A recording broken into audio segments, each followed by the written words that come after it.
welcome to episode 2 of the Page 2 podcast. In today's episode, we talk to Zack Chahalis, a senior technical SEO manager at Search Discovery. We learn how Zack got into the SEO industry, have some candid SEO conversations, share tips, tell stories, and then even go off script to talk personal life and pop culture. So get your popcorn and stay tuned for episode 2. Before we bring Zack on, I wanted to talk a little bit about why I'm doing this podcast. First, while it's technically episode 2, this is the first episode using what will be kind of the standard format, which will consist of 3 segments. First segment is the life.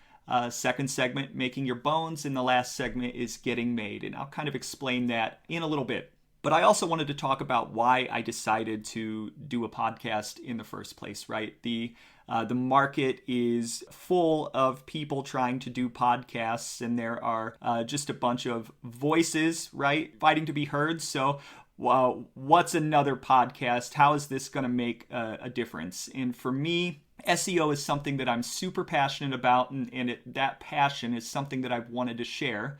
And there are plenty of good SEO podcasts already out there. A lot of them focus on providing really helpful and actionable tips. And while I certainly want to provide that type of value, I really want to hone in on what it's actually like to be an SEO day-to-day, kind of the real life of an SEO. And I don't necessarily know that there are a lot of podcasts on SEO and marketing that kind of come at it from that angle in particular. I want to tell stories specifically about the challenges and how real SEOs overcome them. And honestly, I want to relish in the victories, right?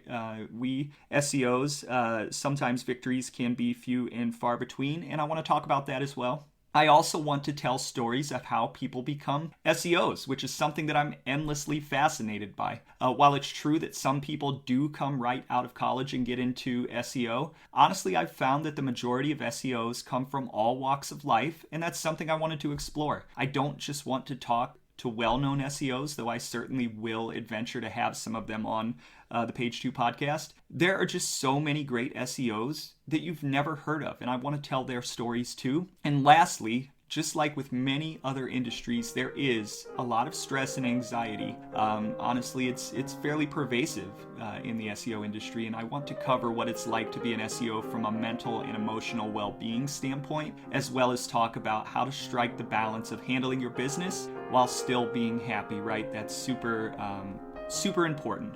So that's kind of some of the background. I really hope you enjoy what I'm planning to put together, not just in episode 2 here, but in future episodes. But without further ado, let's bring in Zack Chahalis. Part 1, The Life. What was your position? At first, I was associate. What is that? What? No, I don't. Tell me. When the boss says push a button on a guy, I push a button. Okay, so we are on with Zack Chahalis of Search Discovery.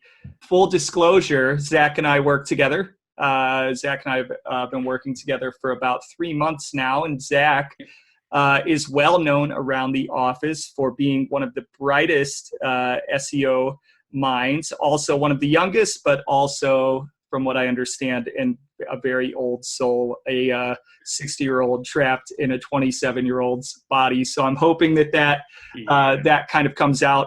In all seriousness, though, one of the best young SEOs that I've worked with. So very happy to have him on. So how's it going, Zack? Good, man. I appreciate the intro.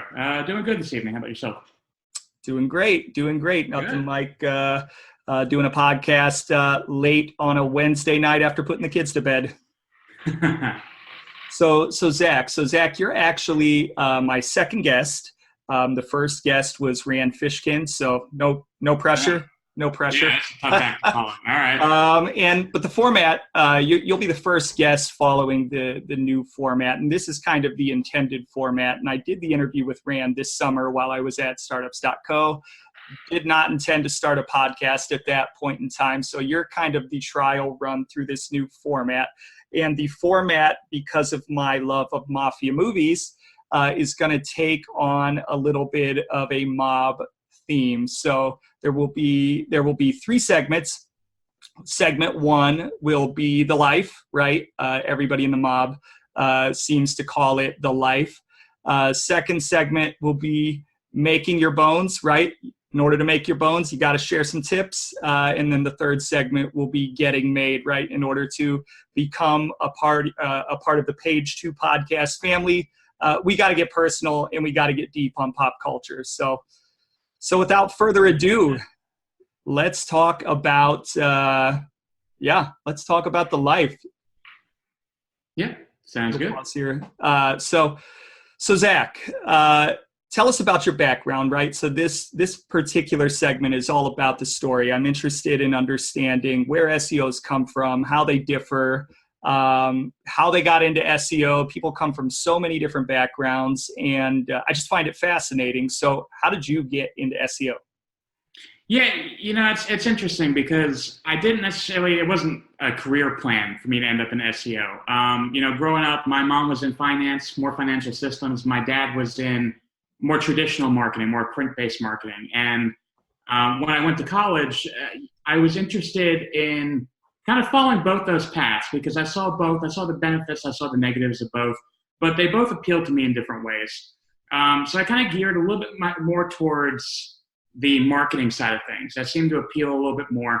And, at the time, colleges, and they really still don't today, offer any courses around digital marketing. More of my training in college was around more of the traditional kind of approach, the 4 Ps and, marketing matrix and those types of things. But at the time, I was starting to look at some jobs. I saw some postings for jobs in the SEO industry, and it looked interesting to me, but I wasn't quite sure what it was. And so I started kind of just digging into it and learning myself. I started looking at some forums, some good, some bad. I started looking at a lot of news websites. I went through like the Moz 101 guide, and we're talking around 2011 or so.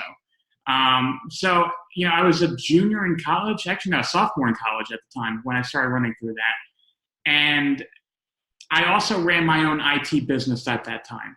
So I was working very closely with some local area businesses around me where I was developing, custom computer solutions for them, custom networking solutions. And one of my clients at the time kind of asked like, hey, I know you're a marketing student and right now my website's struggling to really perform. Would it be possible for you to help me out and really identify why I'm not getting any traffic to my website? And again, with barely little information and training and experience in SEO, I kind of took it as like, hey, I can go in and learn here. So I took that opportunity, basically started digging into the website a little bit while continuing to learn about SEO and realized very quickly the site was built in Flash. And, yes. 2011, you're dealing with search engines don't understand Flash. So if you looked at the Did they ever understand Flash? Okay. No, they still don't. Yeah, I mean, they're getting better with JavaScript. They're really still not with Flash, which is fine because I'm not a fan of Flash. But, you look at the cache view of that page, and it was a gray box. There was nothing there. So, it helped me gain more experience in kind of some dev-related stuff, too, things that interested me in taking, my IT background and learning a little bit of code. I built them a new website through WordPress and worked with a buddy of mine at the time, and got him up and running and, really good platform with SEO, fully optimized with, with WordPress. You have a lot of opportunities out the gate. And I enjoyed doing it. So I applied for an internship and had a good relationship with some recruiters in the area and struck up a really good relationship with a company called ResponseLine Interactive. And they brought me in for an interview for an SEO intern role. So I ended up getting that position, worked with them in that role for about 6 months on their CPA side of the division. So these were websites that they created to drive leads for real clients. And after about 6 months, they kept me on, transitioned into a junior manager role there. So this was while I was a junior in college and really enjoyed doing it. So I stuck with it for a while and worked with them throughout college. So I was working about 40 hours a week while being a full-time student. And I was also an RA. And when I graduated from college, I know, I was one of those guys. But after college, I stuck with ResponseLine for a little bit. Great company, really loved working with them, worked with some great clients. But then, I had some relationships at Search Discovery, where we are today, and started having some conversations with them. And it just seemed like a really good fit for me at the time. So I've been with Search Discovery now since January of 2014. So I'm closing in on about 5 years in a couple months. So, Yeah. So let me get this straight, right? So you started in 2011 at some point, right? Probably not the full year. It's only 2018. That's 7 years of experience. I've been doing this for 12 or 13 years, and you are at least as good as, if not better. I'm wondering, how did you pack my 12 or 13 or 4, whatever years of experience in 7 years? How did that happen? Explain that to me. I think it's the great part of being with Search Discovery, to be fully honest, because when I was with ResponseMind, I certainly learned a lot, but it's a lot of, I had to dig in and find things and answer a lot of questions. Not to say I'm not doing that here, but, at the time, my mentor working there, my boss at the time was only a couple years older than me and didn't have a ton more experience. So I'm coming, out of a college role with, at most a year or two of experience at that time, but learning from that person. So, I did learn a lot there, but when I saw the opportunity with Search Discovery, I'm looking at the people I was working with at the time having, 10 to 15 years of experience, and just realizing that I can learn so much more, because I'm the type of person that's always looking to learn and expand. And, I spend my free time reading and trying to learn and pick up new tactics that I can then apply and figure out later. So when I came here, I got a lot of opportunity to be put into more of those kind of pressure situations and get more of those bigger opportunities. I think I've done somewhere in the realm of 15 to 20 migrations or replatformings in the time that I've been here, which really makes you learn very quickly, especially when you're talking about like an enterprise level replatforming with all the complications and, heft that comes with a project like that. So a lot of it's kind of trial by fire and just kind of staying with it and being dedicated to it. So speaking of pressure and pressure-packed situations, every SEO has had this. Tell me about an epic failure, kind of an oh shit moment. It doesn't have to be with you. It might be with a client. Not a great experience. Yeah, I think one of the biggest problems that I've always kind of seen, and it's somewhat consistent, is when you work with a client that really doesn't understand SEO and you're going through those replatforming situations, the biggest thing that I've always seen is when they don't understand when to bring an SEO into the project, or a new website, something like that, that it just goes off the rails. The amount of times I've been brought into a situation where, hey, we built a new website, it's launching by the end of the week, can you take a look at it and let me know if it's good to go from an SEO standpoint? And, I've been involved in SEO replatformings where I've been involved in day one, full year project, and it goes great because everything gets implemented. But it's really tough to be put in that situation where, like, hey, you've got like a week to figure this site out. It's fully built out. We're actually not going to change anything, even if you catch a problem. So, hey, this is on you. So I've definitely seen a couple of situations like that where, definitely not the biggest fan of it. So I would call that a big fail in my honest opinion. How do the clients handle that when you come back to them with that response? Some take it well, some don't take it very well. It's really in the art of delivering that kind of message, but it's also setting the proper expectations with a client too. Because that's the thing is, having dealt with this long enough, and, kind of the great thing with SDI and being here for a while is, we haven't always had a client service team. So typically I am the person developing the strategy, the person doing the work, and the person communicating with the client. So you gain the ability very quickly to realize how to talk to different people and adapt your style so that they understand. Normally it's not a very pleasant conversation to say, hey, you built this entire site without SEO in mind, and it's got major flaws and accessibility problems, and you're going to tank off. It's normally not very well received, obviously, because they invest a lot of money in this website. And, one of the big examples I've seen, I worked with a site that built the entire thing in Angular. At the time, Angular 1, which doesn't have pre-rendering in place. Ooh. So, it's tough to go back to a client and say, hey, Google can't understand your website. Because as far as they're concerned, you don't have URLs and you have one page. That's not very well received. So explain that a little bit. Angular and pre-rendering. Tell me a little bit about that, because if you're not tech focused and you're not understanding technical SEO, explain how awesome JavaScript used to be as it relates to SEO and where it's going right now. Yeah, definitely. So, historically, search engines have always really struggled with understanding JavaScript. For the longest time, they didn't understand it at all. Anything that was executed through JavaScript or Ajax typically just wasn't even seen by search engines. Google's getting a little bit better with it. Bing really isn't. Bing doesn't understand the JavaScript execution at all. But the thing is now a lot of developers are building sites in JavaScript-based frameworks. So that would be, your AngularJS, your Node.js, your Ember.js type of situations. Yeah, and React.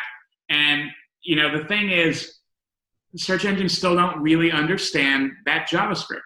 And the concept of pre-rendering is essentially taking the JavaScript website and all the JavaScript that needs to be fired, but essentially pre-rendering it on the server and then serving the search engines the version that's executed after the JavaScript fires. So the search engines see all of the content that is on the site after the JavaScript is executed. And when it's done properly, it makes it so that a JavaScript framework website is still fully crawlable and accessible. The problem is some of these platforms have it included by default. Some of them don't. Angular 1 did not have that by default. And you either had to build a custom solution or you had to go with a third-party solution that was already built out, like a prerender.io, for example, where you still have to make some changes to the code to get in place, but at least you make sure that your site's accessible. Man, look at Zack dropping the knowledge. We're supposed to be talking about your story, Zack, and I'm asking all these questions about pre-rendering and React and whatever. So let's get back. I want to learn more about you. So big success. Tell me, talk about a time where you had a great success. Tell me how you made it feel. Yeah, there are two that come to mind. I can't talk. Tell me how it made you feel. I'd say there are two that kind of came to mind. So, like I mentioned earlier on, I've done a lot of replatforming and migrations. I've seen them go very well when everything's being, done to write up. And when you do that, it is a really pleasant experience, because when the migration goes live and you've done all of your redirects correctly and all of your content there, you have structured data, you have all of your optimizations in place, the site's fully accessible. It's a really enlightening but fun experience, because normally when you do a migration or replatforming, you're changing URLs and really changing the architecture of a website, you typically see a drop in performance and visibility in the first, let's say, month or two, sometimes longer, depending on the website that you're working with. And when things are done right, you can sometimes avoid that drop. Maybe not entirely, but it will smooth out the drop a little bit more so.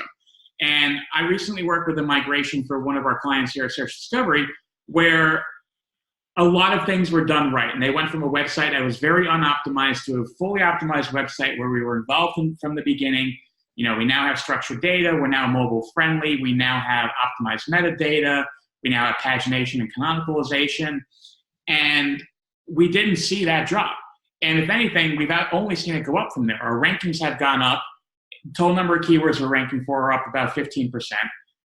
Year-over-year organic traffic is up in 20%. We're talking about 3 months after the migration's gone live. And revenue trailing from that, because the site is more user-friendly, is up about 30% with the conversion rate up through the roof. So it's really nice to see the fruits of your labor, and something that makes me truly happy to see, hey, I did all this, I did all these recommendations, I worked so well with the developer and the client, and now we're really seeing the benefits of that. The other thing is being able to catch a problem quickly, because the problem with working in SEO is you're often working with a third-party developer or an in-house developer, and very infrequently are you the one that's actually doing the dev work. And so many times I've been focused on trying to avoid that as much as possible. So, one of the big initiatives of Search Discovery that I was part of, along with a couple other folks, was developing the concept of checklists. When a site goes live, making sure we check certain things that they didn't change, and bringing on tooling that we work with, to basically double check a website, review the code, and make sure that something hasn't dropped off or changed. One of the big ones I saw was I added in some systems that would detect if a robots.txt file or a no index tag changed on a website. And I remember this was maybe my first year of working here with a client that we had at the time. I was on a golf course and got a text message alert that a no index tag was added site-wide. And, I was about to tee off on the 18th green. And, I get that text message. I immediately call the client, call the other folks on the team because I'm on vacation at the time, let them know what's going on. And, within 30 minutes, we had that no index tag problem resolved. If you leave that no index tag in place, you're looking at how much money did you just save them? Millions. Easily millions. Because, that's the thing is this site was getting something in the realm of, 2 to 5 million sessions a month. Mm-hmm. And, if you suddenly no index that, you just lost 2 to 5 million sessions of organic traffic and all the revenue that comes along with it. Yep. Let alone 6 months to 12 months of recovery time. I had a similar situation with a client where it was very, very similar. I working with a client and they did a similar thing. A developer accidentally put a no index tag in the site-wide throughout the entire site. Didn't really have a good explanation why, but it happened. So these things sometimes happen if there aren't checks and balances. And luckily, I just happened to be crawling the site that day and noticed it and caught it maybe an hour or 2 hours after it was done. But for a site like that, millions of visitors, billions of dollars coming through the organization, millions coming from SEO, saved them millions of dollars. If that had been in place for any length of time, millions of dollars lost. Yep. So I always say part of an SEO's job, like people think SEOs just grow traffic. No, we protect traffic as well. Very important. 100%. And I'll tell you real quick how this problem happened because I feel like you'll get a kick out of this. The way that they were developing their code is they had 2 sets of servers. And they would develop their code on a dev server while the website is on the production server. And when they decided to swap code, they would literally make the dev server the production server, and they would make the production server into the dev server. So they would just cycle back and forth.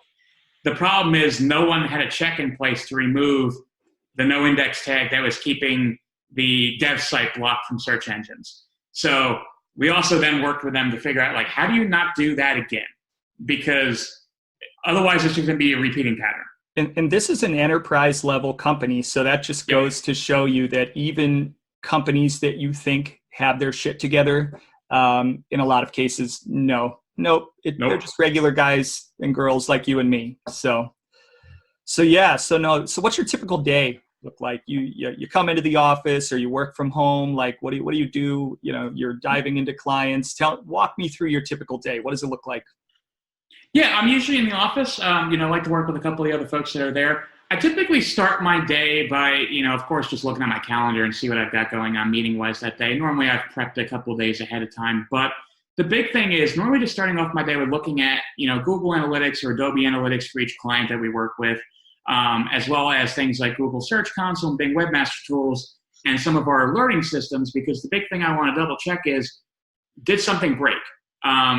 Do we have any performance problems? What are we seeing as, the latest performance trends out of the things that we've done? So it really just kind of sets the day off by fully understanding all the clients that we work with. It's also kind of a practice I've been working with trying to get some of our junior folks to go through, is just really understanding what's going on with their clients on a day-to-day basis. Because if you're not checking these systems and you're seeing, traffic tank off, but you're checking it once a month during the monthly reporting, you're become very reactionary rather than being proactive in terms of either preventing a problem or addressing it or just continuing to improve a website's performance. The rest of my day is typically just working with prospective clients. So right now I'm on 7 different clients with 9 different projects. And, it entails a lot because every single one of the clients I work with the exception of maybe 1 or 2 of them, are all in different verticals. Some are e-commerce, some are healthcare, some are educational, some are software, some are real estate, some are hospitality. So they're all over the place, but it's really just kind of digging in and working with the teams that work on each client to develop the overall strategy that we're putting together and then putting together the recommendation and working with the client or the dev team or both, depending on it's a third-party agency, to then get some of those things done. Or it's trying to do those things ourselves if we have the opportunity to do so. I have some clients where I have CMS access and I'm digging in trying to do it myself. How do you balance all of those clients and all of those projects, right? How do you keep it all straight? They're all different industries. Yeah, it's sort of funny because time management is just, to me, one of the most important skills. I think it's personally one that I'm good at. Everyone has a threshold of when it becomes too much. But to me, it kind of goes back to when I was in college and I was working 40 hours full-time. At my prior agency, I was a full-time college student taking a full course load, and I was an RA. So you have to balance all those things because every single one has requirements, time, requirements as well, restraints around what you can do and when. And it taught me very quickly the ability to just kind of keep track of everything. So I often have checklists that I'm working with. Wunderlist is an awesome app that I use to kind of keep track of to-dos that I need to use. At Search Discovery, I also use a program called Mavenlink, which acts as a task tracker. And I often put tasks in there, just kind of noting when something needs to get done and being able to prioritize a task effectively. But I also kind of look at my week in general. My client calls, for the most part, are spread out and structured in a way that I can say, I have client X, Y, and Z on a Wednesday, and the 2 to 4 days ahead of time of that client, we are finalizing all of the recommendations that we're talking about, putting together the call agenda, and making sure everyone's on the same page about what we're trying to do. What do you love about the industry? The big thing that always interested me with SEO is the fact that it's constantly changing. Look at how things have changed over the last couple of years. Look at how even right now with Google, you've got, Danny Sullivan and Mueller and Isles that are all in some ways somewhat contradicting the things that Matt Cutts was saying a couple of years ago. They contradict each other sometimes. They contradict each other at the same time because sometimes you get something that Mueller is saying that Isles completely contradicts, 20 minutes later. It's usually longer than that. Maybe exaggerating, but that just happens so frequently that it just kind of keeps you on your toes. You're not living in that kind of Groundhog's Day moment of every single day you come in and you're doing the exact same thing and you're filling out your TPS spreadsheets and forms and, you're moving on with your day and then going home. There's so much constantly changing, whether it be structured data or new forms of building sites like, the JavaScript-based frameworks and Angular and things like that it just kind of keeps you on your toes and keeps it entertaining versus getting boring. What do you hate about the industry?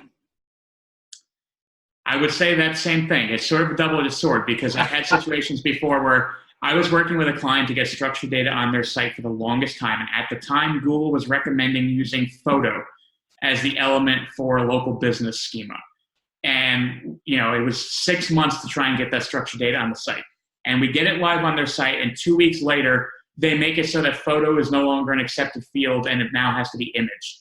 And I'm just kind of sitting there going like, all right, this is one time I really wish y'all did not just completely change your guidelines with no warnings. I'd say the other thing, just to give an extra nugget there is, you as an SEO are trying to add in, especially technical requirements or even content requirements that require some form of dev work. You are trying to get your recommendations and your changes in place on the site while working with a dev team who are doing a million other things. So you're often finding that the things that you're trying to do on a site are often deprioritized because holiday is coming and we need to make sure the site's stable. Or, this urgent item has come up that we need to get into place on site.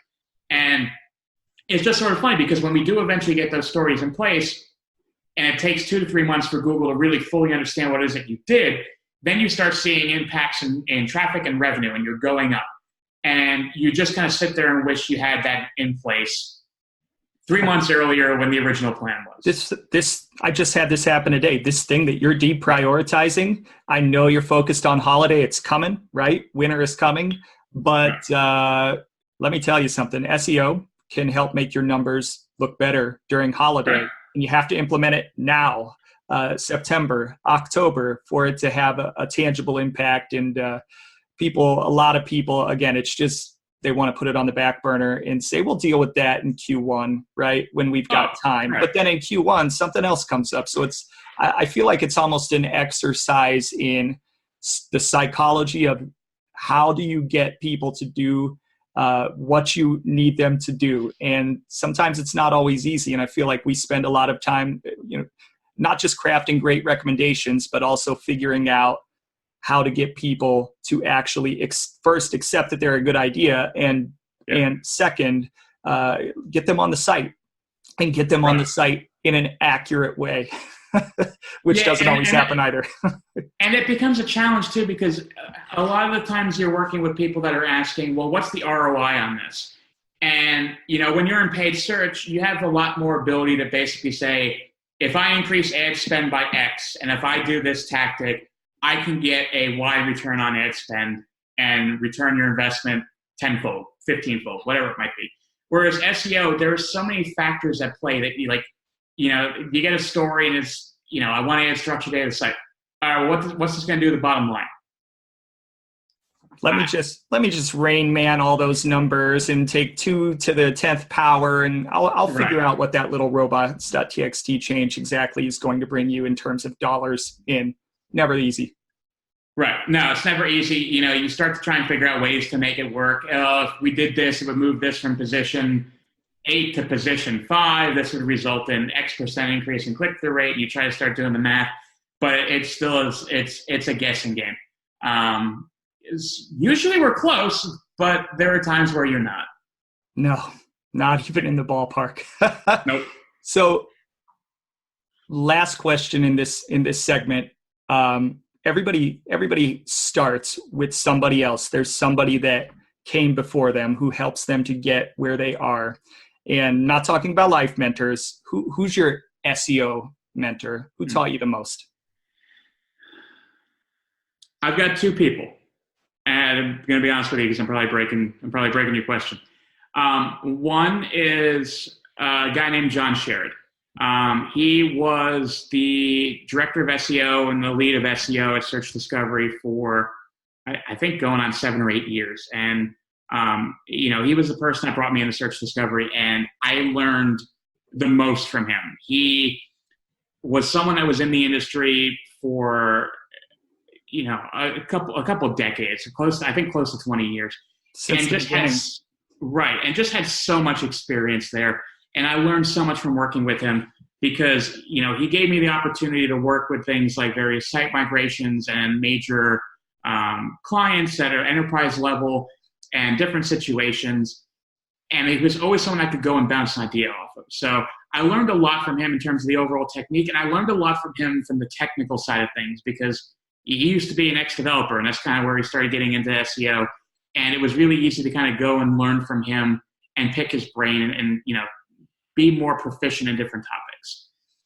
And the other person to me is Jeff Luella, who currently we work with at Search Discovery. And Jeff joined SDI maybe about a year or so after I joined. I think it was 2015. And Jeff was a very technical focused guy. He was building all these amazing tools and still is. And he was doing all these awesome things and building these processes and building these checklists that, for me being a process-oriented guy, I was talking about some of the site release stuff I was doing before and whatnot. Him coming in, I learned so much about how to do different things from not only the technical side, but just to be more efficient in the day-to-day things that I do. Trying to learn things like scraping a site to pull down content and data to be able to audit it and view it more easily. So it was just really great to learn a lot from both of those folks. And, I'll even throw another one out there in Wade Saunders, who's also another coworker, where, he's taught me a lot about SEO, and I've worked with him on projects almost for the 5 years I've been here now, that I've learned a lot from him in terms of different ways to think about SEO and different perspectives and different tools and the kind of getting out of the technical niche because, I am a technical focused guy, but, leaning more on the content side of things, leaning more on the local side of things. I wouldn't be able to do that if it wasn't for Wade kind of continuing to keep those things in mind and teach me about them. Of course, there's mentors outside of the people I work with too. You have the folks that are the big names in the industries. You've got the folks at Google, the Mueller, the Isles. Always kind of looked up with Danny Sullivan, Barry Schwartz, David Mim, a couple of the large names in the industry, and just kind of tracking them and tracking the impact that they have on the industry and the news that they bring. Yeah, absolutely. And I would say before I was really in agency, those are definitely the types of folks that I looked up to as well. Rand Fishkin, who was my first interview. He produced great content. More recently, really like the stuff Brian Dean, also our coworker's name, but really like the stuff that Brian Dean, not our coworker, has been doing. Yeah. And then never met Jon, have worked with Wade for a couple of months, and can definitely testify. He's super, super smart and super experienced. Worked with Jeff at Rosetta. So I've seen Jeff operate in the wild quite a bit, and he is one of the smartest, almost mad scientists with his technical SEO and his ability to kind of put things together that you would never, and build things that you would never expect or never know that it could even be possible. So definitely one of the smartest technical SEOs that I've ever met. So couldn't agree more. And that's the thing, is I do have to give a shout out to Rand, because in all honesty, if it wasn't for Moz and the 101 guide and that kind of information, I don't think I would have gotten into the career to get to the point where I am today without that information. So yeah, you kind of made SEO cool. I don't know if that was his intention, but SEO, when I started, it was kind of and not that it's not cool now, but I didn't know that it could be a career. And when I was starting, I was like, this is cool stuff, being able to do things to a website, whether it be with content or the way that the site is built, and you get more traffic. That's cool. And not a lot of people at that time were doing it.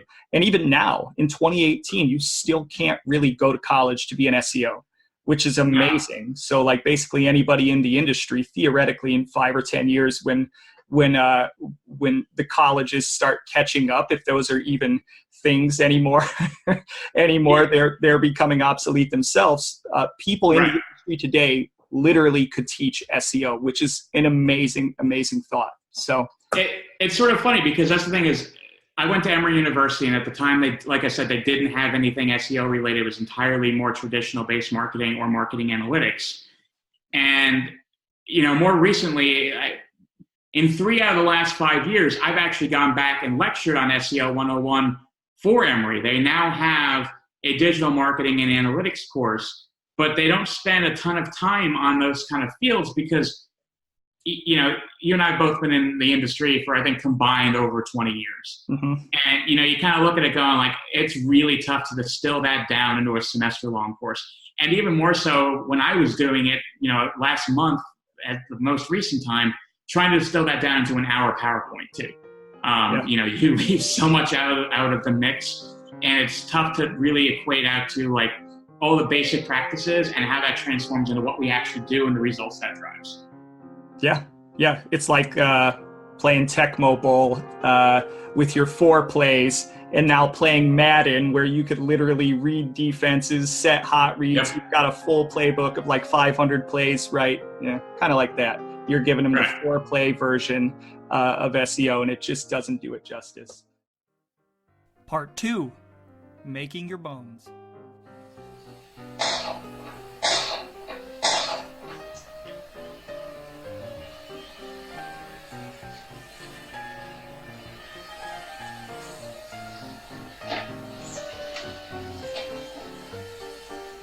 Leave the gun. Technique and all.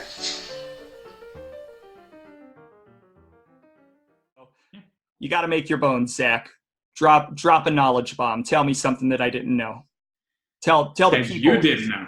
Maybe I'll know this, but maybe not. I don't claim to be the smartest person in the room, nor the best SEO. So tell people who might be getting into the industry, give them a knowledge bomb, something that they might not think about in their day-to-day that has really worked well for you. Yeah, I think it's always be open to trying new things. In the industry, when you start hearing rumors of new ways of doing something, just ways of doing things better, try and take advantage of those things and play with it. I would say that where I really gotten in my career was a really big side effect of me trying the new things that I'm constantly seeing. We were very early pioneers of not only structured data, but of structured data through JSON-LD. And, I started spending nights, outside of normal work hours, just learning how to code in JSON and learning how to put together these scripts that we could take advantage of and try and be on the cutting edge of things. And as a result, we have been. I mean, we've been way ahead of the game on it. Is that really a knowledge bomb in general? No, but I would say it's something that I think people if you're going to get into SEO, you need to be willing to try and change and adapt. You cannot be stuck in your ways, because with the way SEO changes, 5 years from now, if you haven't changed the way that you're looking at something or approaching it, you are doing a disservice to your clients. You are doing a disservice to yourself. So what are you going to be trying soon? What's coming to a theater near Zack? The big thing I'm getting into more so is local, because we work with a lot of brick and mortar based clients. Obviously, local is not a new concept. But I think, and this is something that Wade and I have been talking about a lot lately, I mentioned in the last segment, was Google is getting away from kind of the listing distribution aspect of things. It is still a relevant part, don't get me wrong, but they're starting to focus more on the reputation side of things. And if you have a client that's a brick and mortar based business and they're getting 2-star reviews, but now that's suddenly the most glaring, straightforward thing that you see in a Google My Business listing for an account. If you're not taking care of that, then you are really hurting yourself. I was in a conference yesterday around content and social marketing, and one of the most interesting things to me was I sat in a Facebook session where they were talking about, for every piece of negative content you have in Google's algorithm, it cancels out 100 pieces of good feedback, or good emotion or good reaction to your page or to your posts. And to me, it's almost the same thing with Google. Because if you're not focusing on that, if you're getting those 2-star reviews, you can have the greatest website in the world, you can have the greatest content, you can have the most optimized local profiles, but if you don't care what your customers are saying about you, you're not going to be around in 5 years to care anymore. So if you don't care now, you're just missing out, and you're doing yourself that disservice. Yeah, and that's just good business advice, right? Right. Just good business advice, and I feel like SEO, people think of it in a very narrow silo, and over the course of time, it has branched out to touch on many, many things: technical, content, international, local, reputation management, right? You wouldn't typically think that your SEO is looking at something like that. But when you begin to think how this can impact you from an organic search standpoint, about time to get that bad review addressed in some way, shape, or form, because search engines aren't just moving into plain X's and O's. They're moving into what's going on in the real world and trying to translate that back into their search result. And that's really what you have to think of. And what we're thinking about more broadly than SEO is more holistic marketing. That's really what SEO is turned into. Yeah, and the other thing I'll throw out there too is just voice search. It's necessary to start thinking about the foreground of some of these things. Again, that session I was at yesterday, or that conference I was at, just some amazing stats that I was hearing. By 2020, 50% of all searches will be voice. 55% of households by 2022 in the United States, we're talking 850 million people at that point, will have some form of smart speaker. If you're not making your site functional enough to be in voice search or to show up effectively within voice search, you're already behind the 8 ball. To the point that where people are searching differently. Most of the requests to things like Google Home are expressed in natural language. You're not searching in keywords that you were 10 years ago. You're asking more question-based things. What's the best Italian restaurant near me? Type of thing versus like Italian restaurant Atlanta. You're not doing that as much anymore. You're starting to speak in that more natural tone. And if your website's not geared towards that, you're just not going to perform when that becomes the major focus. Yeah, and speaking of dropping knowledge bombs and trying new things, one of the things that I'm personally interested in getting into is not just structured data, we do that all the time, but specifically speakable.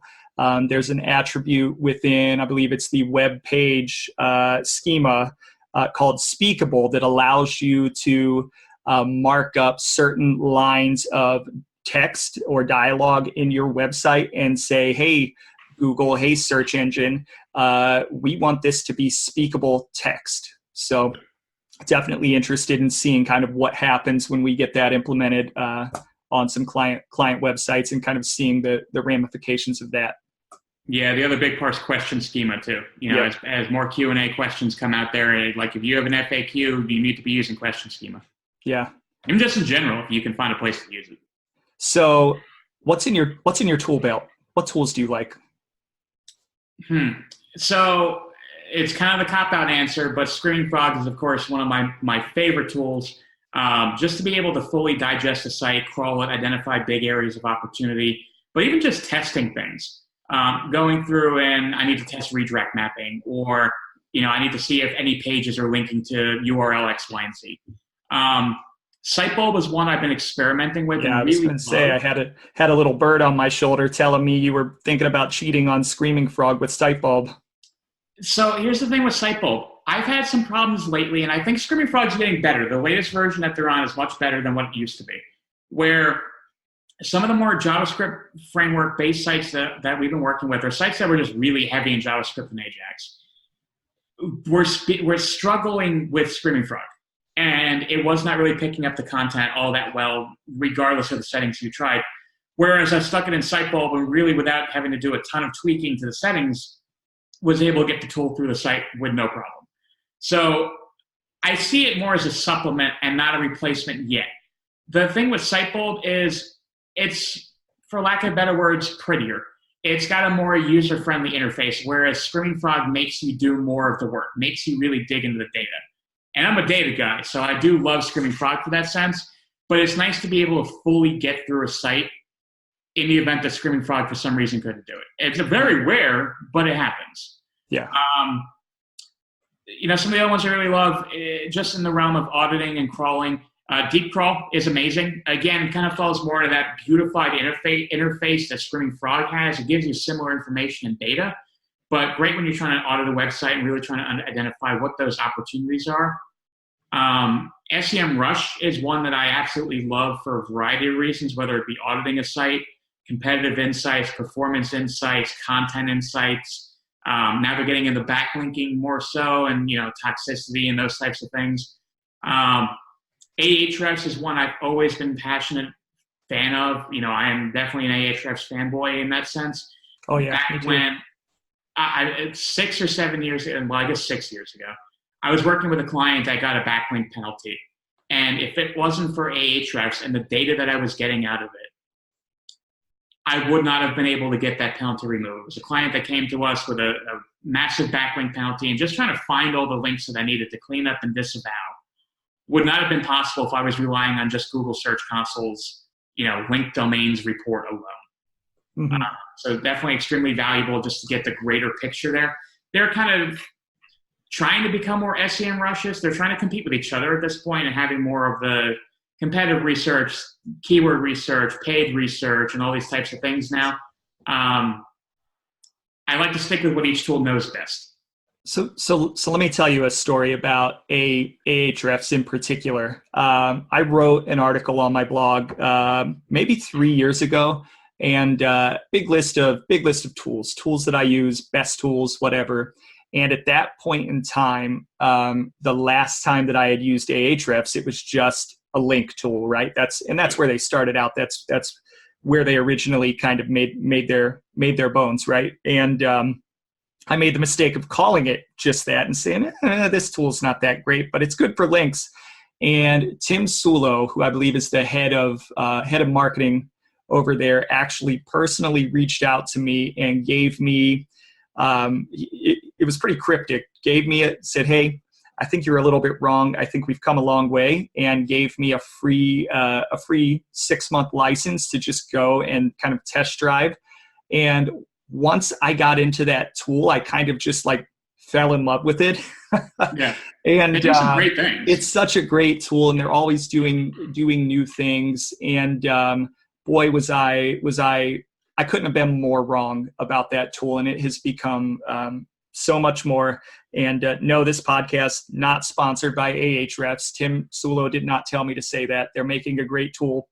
And it's actually interesting that I just interviewed Rand, because one of the things he talks about in his book, Lost and Founder, is Moz, and Moz, which it's still one of the most prominent tools in the industry, but it's been passed up when it comes to an enterprise level tool. And Ahrefs and SEMrush are two tools specifically mentioned that have kind of passed Moz up in terms of just the quality of what they're delivering. So definitely love Ahrefs. Yeah, 100%. Because I mean, I've been using Ahrefs. I think the first time I logged into it was 2012, and I've seen how they've grown and changed over time, and I still love the tool today. I am sort of stuck in my ways. Like I said before, you're not supposed to do that, but I've been using SEMrush just as long, and in different ways that they've grown a long way too. They too. So to me, absolutely. It's great to have all these fantastic tools with all these great features and be able to just leverage all of them. So, best advice to somebody who's brand new to the industry? Have patience. Here's the thing. If you're getting an SEO and you've never done it before, you're not going to learn everything overnight. Soak up the knowledge of the people around you over time, and just put yourselves in those situations where you can learn new things and try new things. And it's okay to fail, but learn from those around you. But the patience part comes in two ways. One is the learning side of things and making sure you're patient there. Two is when you're actually executing against SEO.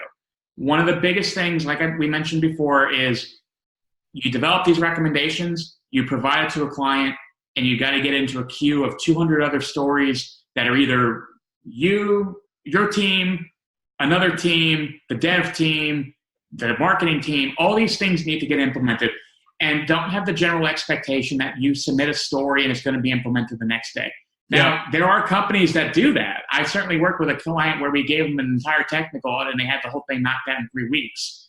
But I've also worked with clients where, there are stories that have been outstanding for 3 to 5 years. And it's a milestone when you can get those things complete. So don't expect that, you can come up with the greatest idea in the world. You can have all the proof to back it up. It may not get implemented quickly, and don't let that get you down from coming up with more new ideas. Yeah, absolutely. And I certainly personally can attest to the patience aspect. It's something I know that I struggle with. It's the same thing. It's the me as well. Deliver like what you think is the greatest and most impactful recommendation ever, and you're super passionate about it. And unfortunately, it's got to get in line. So you've got to hurry up and wait. And that can take an extreme amount of patience. And sometimes I struggle with it. And I think the other thing that I struggle with is empathy with what the client or what the person implementing it is going through. Because if I'm sending a recommendation, they're probably getting 8 other people who are probably even more important than me, sending them through, do this. And I think sometimes, I know I personally struggle to empathize with that other person, or I assume, oh my gosh, those people are not as smart as me, right? And I think that's the other thing. Don't ever assume that somebody that you're working with is not as smart as you or doesn't know as much. And maybe they do, maybe they don't. But I think SEOs can get into the trap of, if they haven't implemented my recommendation, then they must just not know what they're talking about. They must be idiots. Right. And no, it's probably not that. It's probably just that they've got a ton of other stuff going on. And while I want this stuff to help them because I know that it can help their business, it's just got to get in line, and you have to be patient. So that's great advice. Yeah, it's sort of funny because I worked with a client once where they gave me full access to their ticketing system. They're like, oh, you had the tickets, you prioritize them, and we'll get them in the queue. And this is me initially on going like, hey, this structured data thing is the highest priority thing that we can have you do right now. And I'm marking it as a high priority item, a very high priority item in their system. then they reserve high priority for things like the site is dead or a server is dead. And I'm sitting there and they're like joking with me, but like at the same time, it's like, I gotta rethink through this. That it's not just me in this world, that I have to work with other groups of people to get these things in place. Yeah, maybe it was a little bit of a hazing ritual that they made you go through. Watch what the new guy does. Right. Laughing in the background. What an idiot. So. Yeah, wouldn't surprise me. Part 3, Getting Made. We're about to induct you as a member of our family of the Cosa Nostra. That means you are to place this brotherhood above God, above government, above family. You understand?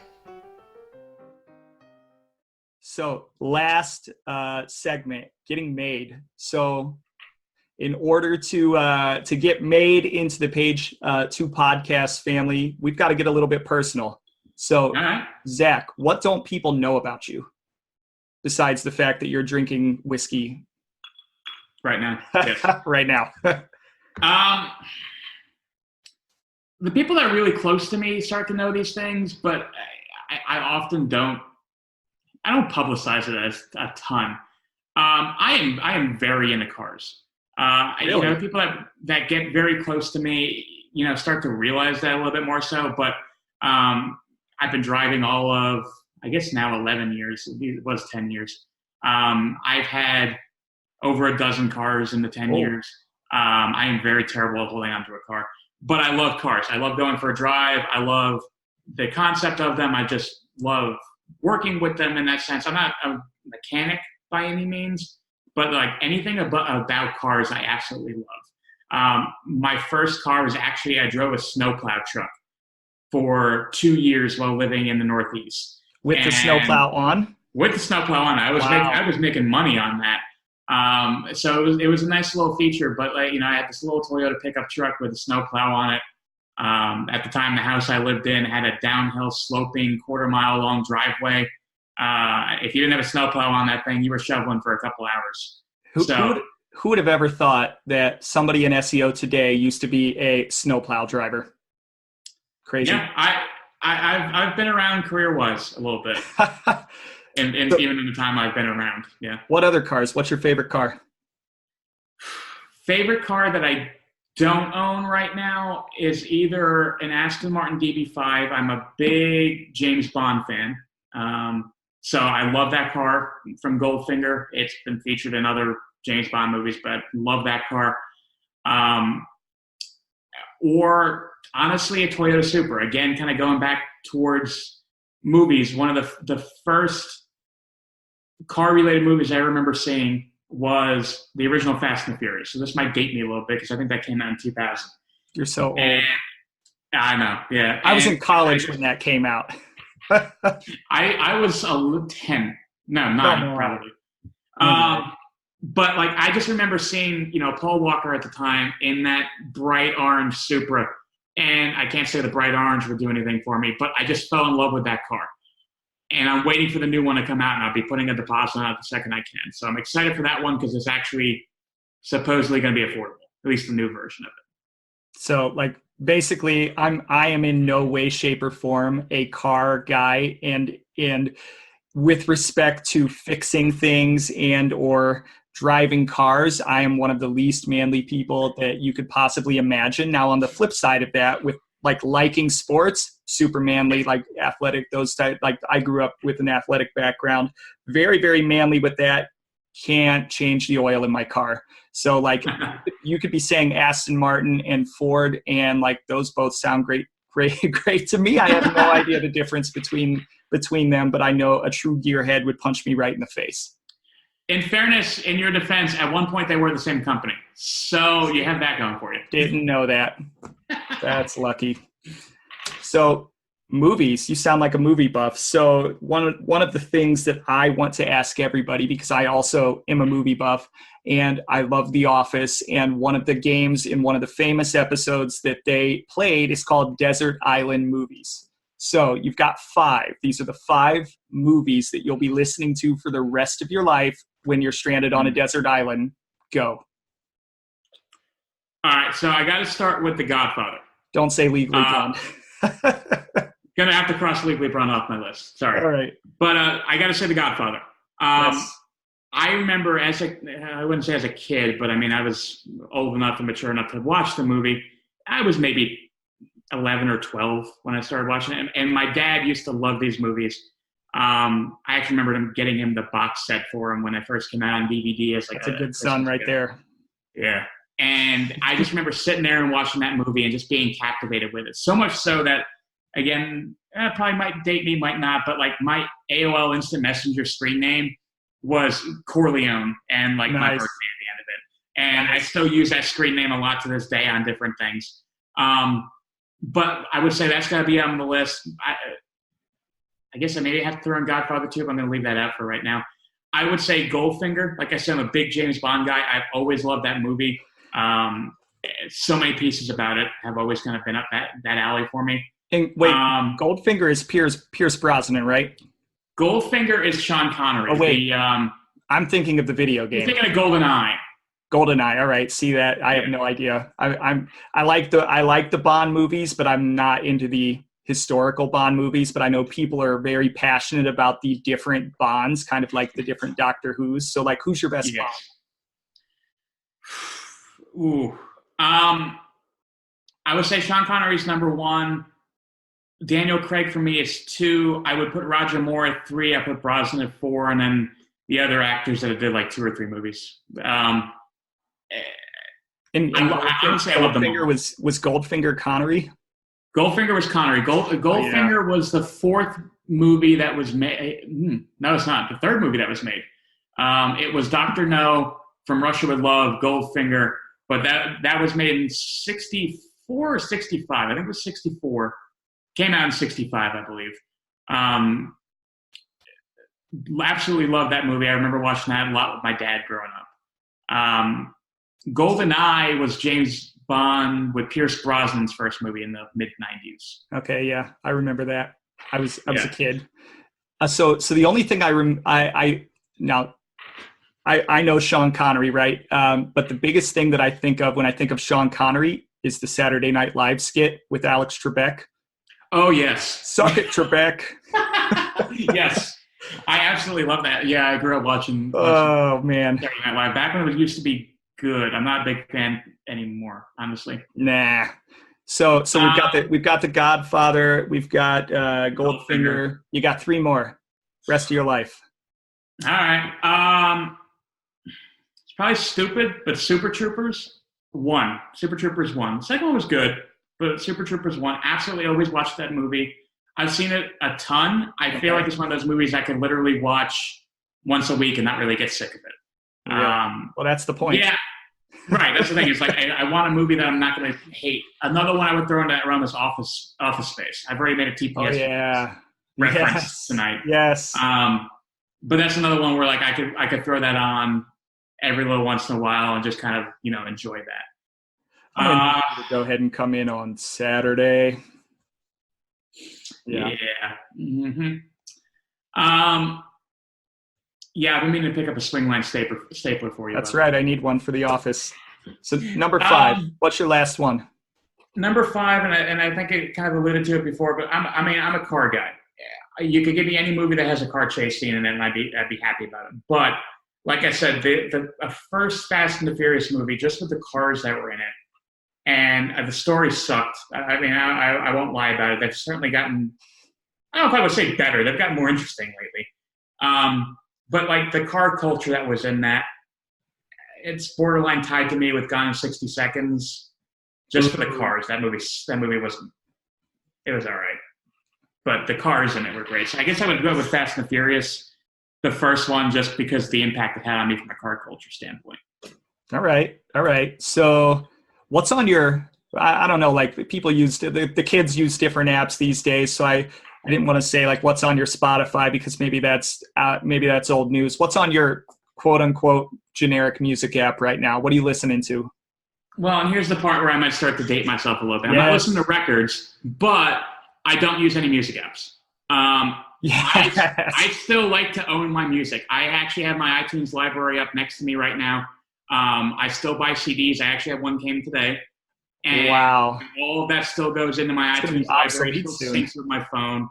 Yeah, but like that's the thing is iTunes Music, Spotify, all these things, they don't do a ton for me because I actually like to have my music at any time and not deal with, you know, those kinds of situations and the subscriptions and things like that. As far as the things I'm listening to, so I am all over the place. I grew up listening to a lot of Sinatra, Bobby Darin, Dean Martin. So those are kind of my go-to when I just need something to play in the background or to enjoy, or I'm sitting out back on the patio with a nice glass of scotch kind of music. You know, grew up listening to that with my dad, and it definitely had a major impact on me with that. My mom once told me that, you know, coming home from the hospital, my dad was playing Frank Sinatra in the car with, you know, me and my mom in the back seat with me as a little baby. So I like your dad. Yeah. Never met him. Now, all right. I am all over the place. So that's the thing is that I love the classical kind of music. I really will listen to anything. I'm not big on rap, but my big thing right now is I love rock music. Okay. Classic rock and modern rock. The big ones I'm into right now is Shinedown. I'm a big fan of Shinedown. Disturbed, a little heavier, but it's the album that I actually just got today. It's their brand new album that came out on Friday. Loving it already. I've already been through it a couple times since it showed up this afternoon. Five Finger Death Punch, again on the heavier side, but like a lot of good music out of them. But then, like I said, it's kind of all over the place. I have an 80s playlist that I love going through. I've been listening to that all weekend. Similar, I've got a 90s playlist. The 80s playlist and the Sinatra stuff, almost kind of comical. Again, maybe it kind of ages me up a little bit because I was born in 91.